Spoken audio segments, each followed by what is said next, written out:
نحمده ونصلي على رسوله الكريم اما بعد فاعوذ باللہ من الشیطان الرجیم بسم اللہ الرحمن الرحیم رب اشرح لي صدری ویسر لي امری واحلل عقدۃ من لسانی یفقهوا قولی خیرکم من تعلم القرآن وعلمہ، تم سب میں سے بہتر ہے وہ جو قرآن سیکھے اور سکھائے۔ السلام علیکم ورحمۃ اللہ وبرکاتہ۔ انشاءاللہ تعالی آج ہم شروع کرتے ہیں سورہ بقرہ، رکوع نمبر 2۔ اعوذ باللہ من الشیطان الرجیم، میں پناہ مانگتا ہوں اللہ تعالی سے شیطان مردود کی۔ بسم اللہ الرحمن الرحیم، شروع کرتا ہوں اللہ کے نام سے جو بخشنے والا بڑا مہربان ہے۔ وَمِنَ النَّاسِ مَن يَقُولُ آمَنَّا بِاللَّهِ وَبِالْيَوْمِ الْآخِرِ وَمَا هُم بِمُؤْمِنِينَ يُخَادِعُونَ اللَّهَ وَالَّذِينَ آمَنُوا وَمَا يَخْدَعُونَ إِلَّا أَنفُسَهُمْ وَمَا يَشْعُرُونَ فِي قُلُوبِهِم مَّرَضٌ فَزَادَهُمُ اللَّهُ مَرَضًا وَلَهُمْ عَذَابٌ أَلِيمٌ بِمَا كَانُوا يَكْذِبُونَ۔ ترجمہ: اور بعض لوگ وہ ہیں جو کہتے ہیں کہ ہم اللہ پر اور آخری دن پر ایمان لائے، حالانکہ وہ ایمان والے نہیں ہیں۔ وہ دھوکہ دیتے ہیں اللہ کو اور ان لوگوں کو جو ایمان لائے، اور نہیں دھوکہ دیتے مگر اپنی جانوں کو، اور وہ اس کا شعور نہیں رکھتے۔ ان کے دلوں میں بڑا روگ ہے، سو اللہ نے ان کا روگ بڑھا دیا، اور ان کے لیے دردناک عذاب ہے، اس وجہ سے کہ وہ جھوٹ بولا کرتے تھے۔ ان آیات کی تفسیر بیان کرتے ہیں۔ تفسیر میں ہے کہ منافقین کی تاریخ اور نفاق کے اسباب کیا تھے۔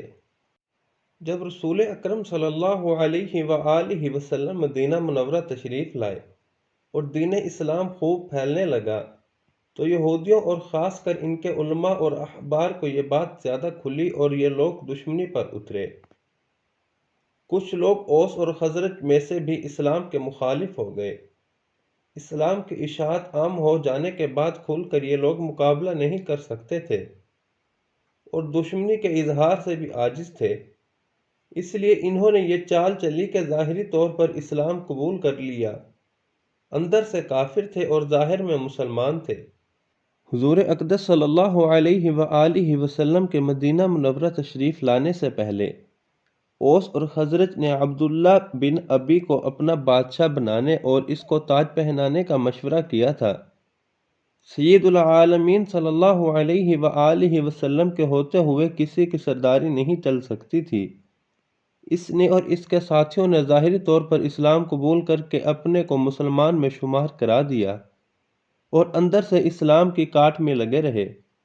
ان کے اس طریقہ کار میں یہ راز پوشیدہ تھا کہ اسلام قبول کرنے پر جو منافع ہے وہ بھی ملتے رہیں، اور کنبے اور قبیلے سے باہر بھی نہ ہوں، اور اہل کفر سے بھی گٹھ جوڑ رہے اور ان سے بھی فائدہ ملتا رہے۔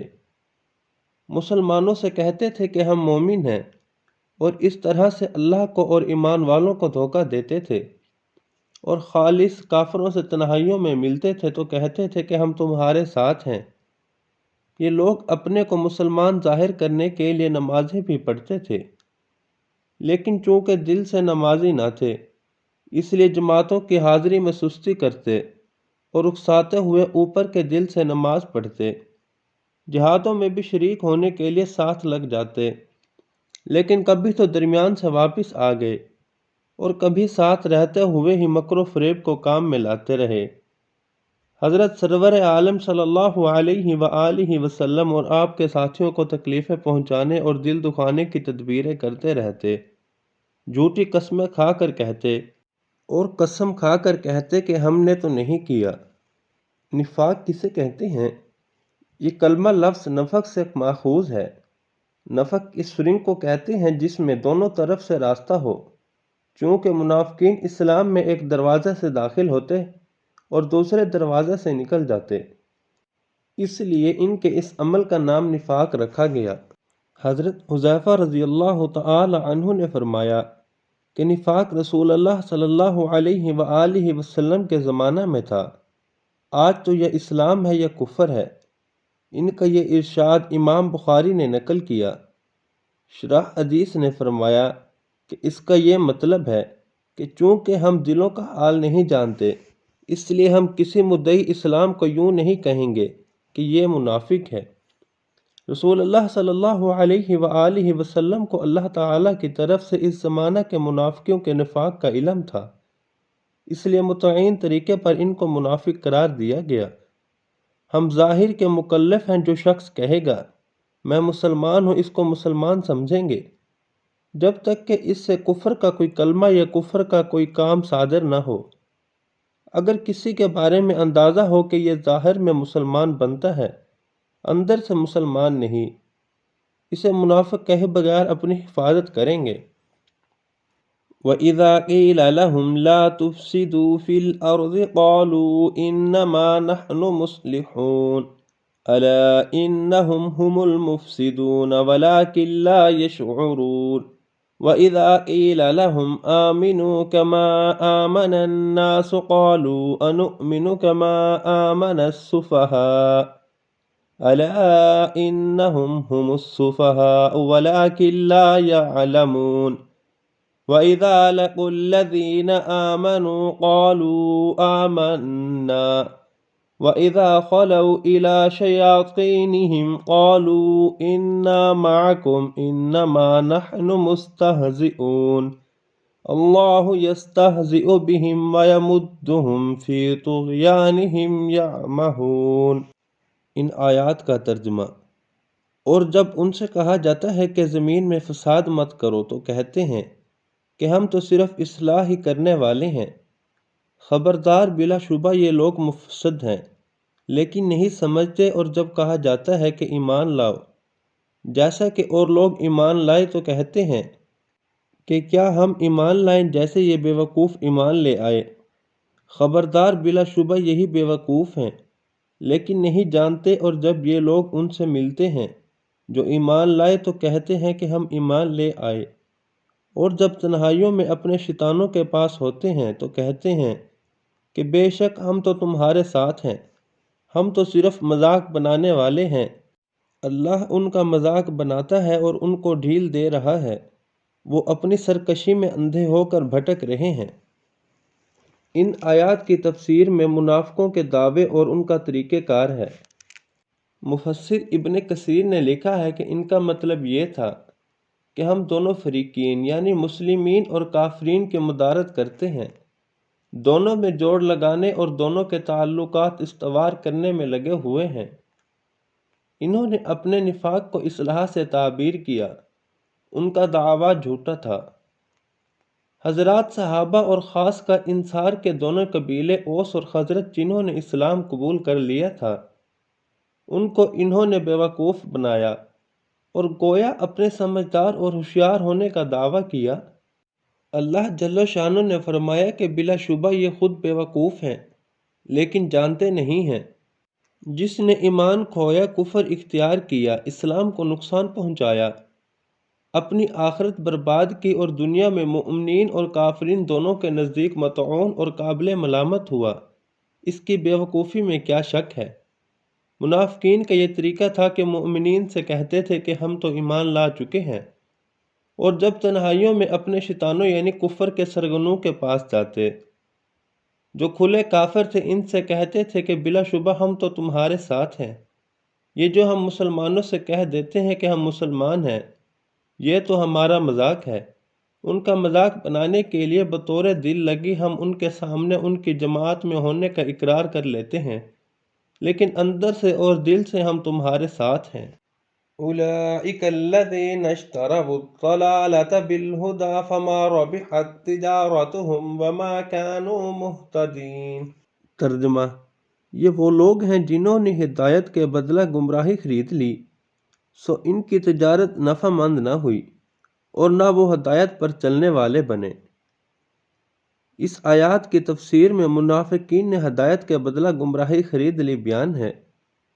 اللہ تعالی جل شانہ نے ہر شخص کو فطرت ایمان پر پیدا فرمایا، پھر عقل اور ہوش بھی دیا، اور انبیاء کرام علیہم السلام کو مبعوث فرمایا، کتابیں نازل فرمائی۔ اس سب کے باوجود اگر کوئی شخص ہدایت کو اختیار نہ کرے اور گمراہی کو اختیار کرے تو یہ ہدایت کے بدلے گمراہی خریدنے والا بن گیا۔ اس نے اپنی عقل و بصیرت کی پونجی کو جس کے ذریعے ہدایت پر چل سکتا تھا ضائع کر دیا اور گمراہی اختیار کر لی، یعنی اپنی پونجی گمراہی حاصل کرنے میں لگا دی۔ ایسے لوگوں کو یہ تجارت نفع مند نہیں بلکہ سراسر نقصان اور خسارہ ان کا باعث ہے۔ حقیر دنیا کے لیے گمراہی لی، ہدایت سے منہ موڑا، آخرت کی بربادی کو خریدا، فطرت سلیمہ جو ان کی پونجی تھی اس کو برباد کیا۔ ایسی تجارت میں نفع کہاں؟ نقصان کو نفع سمجھنا بہت بڑی حماقت اور خود فریبی ہے۔ اہل ایمان کو دھوکہ دیا، ان کو بیوقوف بتایا اور خود ہی دھوکہ میں پڑے اور برباد ہوئے۔ مثلهم كمثل الذي استوقد نارا فلما أضاءت ما حوله ذهب الله بنورهم وتركهم في ظلمات لا يبصرون صم بكم عمي فهم لا يرجعون۔ ترجمہ: ان کی مثال ایسی ہے جیسے کسی شخص نے آگ جلائی، پھر جب اس آگ نے اس شخص کے آس پاس کو روشن کر دیا تو اللہ تعالی نے ان کی روشنی کو ختم کر دیا اور ان کو اندھیروں میں چھوڑ دیا کہ وہ دیکھ نہیں رہے۔ یہ لوگ بہرے ہیں، گونگے ہیں، اندھے ہیں، پس یہ لوگ رجوع نہ ہوں گے۔ ان آیات کی تفسیر میں منافقوں کے بارے میں دو اہم مثالیں ہیں۔ ایسے شخص سے تشبیہ دی جو اندھیری رات میں آگ جلائے اور اس روشنی سے راستہ دیکھنے کا فائدہ حاصل کرنا چاہے، اور ان لوگوں کا جو انجام ہونے والا ہے کہ مرتے ہی سخت عذاب میں مبتلا ہوں گے۔ اس کو اس آگ کے بجھانے سے تشبیہ دی جس کو انہوں نے روشنی کے لیے جلایا تھا۔ دنیا میں جھوٹے منہ سے ایمان ظاہر کر کے ذرا سا فائدہ اٹھا لیا اور ہمیشہ کے لیے عذاب علیم میں گرفتار ہوئے۔ جیسے کوئی شخص اندھیری رات میں آگ جلائے اور روشنی ہو جائے تو وہ روشنی اللہ تعالی شانو ختم فرما دے گا اور یہ آگ جلانے والا اندھیروں میں حیران کھڑا رہ جائے، نہ کچھ دیکھ سکے نہ بھوت سکے۔ منافقوں نے اپنے طور پر بڑی ہوشیاری کی کہ ایمان ظاہر کر کے دنیا کا کچھ فائدہ اٹھا لیا، لیکن دل میں جو کفر گھسا ہوا ہے اس کی وجہ سے موت کے بعد جن مصیبتوں میں گرفتار ہوں گے اس کو نہ سوچا، اور کفر میں بڑھتے بڑھتے اس درجے پر پہنچ گئے کہ بہرے بھی ہیں، حق سننے کے قابل نہ رہے، اور گونگے بھی ہیں جن کے منہ سے کلمہ حق ادا نہیں ہو سکتا، اور اندھے بھی ہیں جو راہ حق نہیں دیکھ سکتے، اپنا نفع و نقصان جاننے اور سمجھنے سے غافل ہیں۔ ان کے بارے میں اب نہ سوچا جائے کہ وہ حق کی طرف رجوع کریں گے اور دل سے مسلمان ہوں گے۔ او کصیب من السماء فیہ ظلمات ورعد وبرق یجعلون اصابعهم فی آذانهم من الصواعق حذر الموت واللہ محیط بالکافرین یکاد البرق یخطف ابصارهم کلما اضاء لهم مشوا فیہ واذا اظلم علیہم قاموا ولو شاء اللہ لذہب بسمعهم وابصارهم ان اللہ علی کل شیء قدیر۔ ترجمہ: یہ ان کی ایسی مثال ہے جیسے آسمان سے تیز بارش ہو رہی ہو، اس میں اندھیریاں ہوں اور گرج ہو اور بجلی ہو۔ یہ لوگ موت کے اندیشے کے سبب اپنے کانوں میں انگلیاں دے رہے ہیں کہ کڑک کی وجہ سے، اور اللہ تعالی احاطہ کیے ہوئے ہیں۔ کافروں کو قریب ہے کہ بجلی ان کی بینائی کو اچک لے۔ جب کبھی ان کے لیے روشنی ہوئی تو اس میں چلنا شروع کر دیا، اور جب اندھیرا ہو گیا تو کھڑے کے کھڑے رہ گئے، اور اللہ تعالی چاہے تو ان کے سننے اور دیکھنے کی قوتوں کو ختم فرما دے۔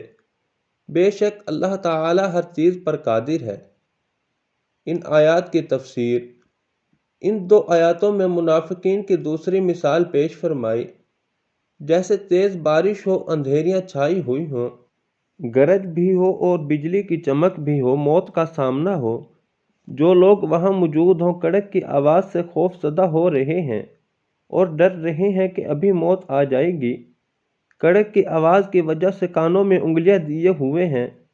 سخت بجلی ان کی آنکھوں کی روشنی سلب کرنے کو ہے۔ اسی حیرانی اور پریشانی میں کھڑے کھڑے جب ذرا بجلی چمکتی ہے تو اس کی روشنی میں ایک دو قدم چل لیتے ہیں، اور جب اندھیرا چھا جاتا ہے تو حیران سرگردان کھڑے رہ جاتے ہیں۔ منافقوں کی یہی حالت ہے۔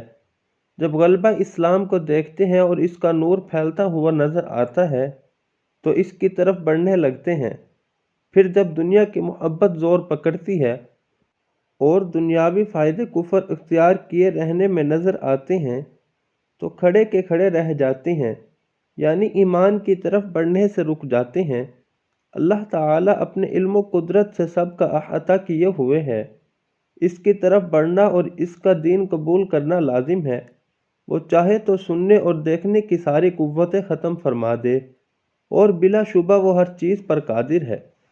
مفسر بیضاوی لکھتے ہیں کہ منافقین کو اصحاب سیب بارش والوں سے تشبیہ دی، اور ان کے ظاہری ایمان کو جو کفر اور دھوکے بازی کے ساتھ ملا ہوا تھا، ایسی بارش کی تشبیہ دی جس میں اندھیریاں ہوں اور گرج ہو اور بجلی ہو۔